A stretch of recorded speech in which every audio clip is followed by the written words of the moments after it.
I'm proud of our players, I'm proud of our team, and I'm disappointed for them because we had a chance there, and that would have been pretty special. What did you tell the offensive line after that first drive with all those penalties? Man, if I had a nickel for everything we're doing to try to avoid those mistakes, I'd have a lot of nickels. We got to lock in. I know crowd noise can be a factor. It's a factor in our home stadium too, but the penalties don't seem to go our way, and we'll just double down again and keep trying to make sure those things don't happen. On a block extra point, did you guys consider going for 2 to make it 14-11 there? We did. I thought about it. I was thinking about it as the drive was going on, but I thought there was too much time left in the game. I've seen people go for 2 and not get it, and then trade a field goal for a touchdown, and you wish you had the point back. We needed to go score a couple more times to have a chance to win it anyway. So we talked about it on the headset and decided to kick it. In the first blush, maybe the emotions here in the first 5 minutes after the game, does your mind go to how you guys competed with Oklahoma or the mistakes that kept you from winning? Both. Well, first thing I got to do is congratulate Oklahoma. That's a fine football team with some really good coaches and a bunch of talent. I'm so proud of our players and how they fought and competed with that type of team on the road. I told them after the game, everything they want to accomplish this year is right in front of them. We're going to get more opportunities to win a big game. But if they play like that, like we played today all year and fight that hard all year, we're going to have a chance in a lot of games. And as disappointed as I am, I'm happy for the way that they competed. It's got the drive right after the long catch by Xavier Betts. Was that the first down inside the 20? Was that a broken play, or were we trying to get a timeout there? I don't know what happened. We have to talk. I didn't want to burn the timeout, but we signaled in basically trips right, and we called trips right. It either got signaled in wrong or they lined up wrong. And Adrian made a decision not to burn a timeout and to try to get what he could on the play. Those things can't happen, so I don't know exactly what happened. I wasn't watching the signaler, but no, that was costly. What do you say did it make today to have Omar, Xavier, your tight ends back in the offense? Yeah, we looked different with those guys out there. I thought the tight ends did a great job in the run game. We need to keep putting the ball in the air downfield and back people up. Omar and Xavier are going to help us do that. We were more of a complete team today. We just got to finish drives.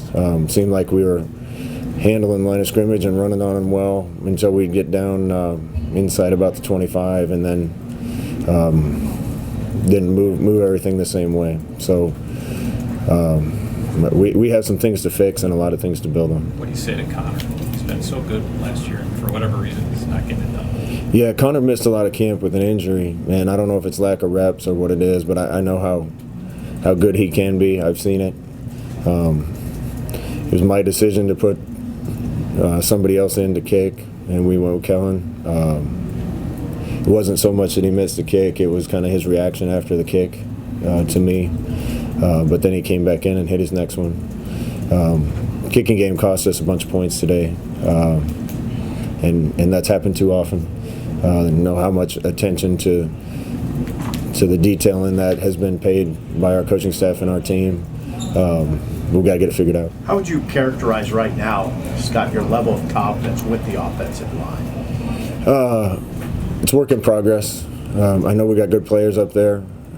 Most of them are still young, but we got to move people a little better. It's got to be a little more consistent in the run game. Everything in the offense can work better if we can hand it off and get yards. And yards are tough to get and against a team like this, they're tough to get in the Big Ten with the defenses we see. But we got the guys that can do it. We got to be more consistent. Did you think your defense coming in could slow down Oklahoma? I think it was the first time since 2016 they didn't score 24 points. Yeah, I didn't know. We had a plan going into the game. We wanted as few possessions for both teams as possible in the first half, and we knew the only way we'd do that is we could control the ball and get some first downs on offense. That meant getting some third downs. I thought we did that well. Thought the defense played a great first half. Thought we got an illegal crackback block on their first touchdown that might have taken those points off the board, and that didn't get called, but I need to see that on tape. Thought the offense did a good job sustaining a few drives. We just got to finish them. But I told the boys that if we came into halftime ahead or right in the game, I thought we were going to win, and we had our chances to. Is there anything you can share on Gabe after he went down with that lower leg injury? Yeah, we're going to reevaluate him when he gets back. Looks like he could miss a little bit of time. How are you guys able to convert so many third downs, especially in the first half? Yeah, we got a pretty good quarterback. He had all his weapons out there. Thought Ramir played a good game.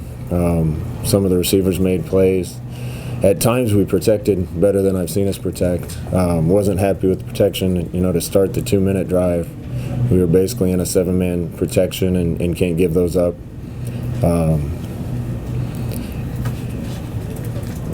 We have a lot to work on, but again, we have a lot to build on too.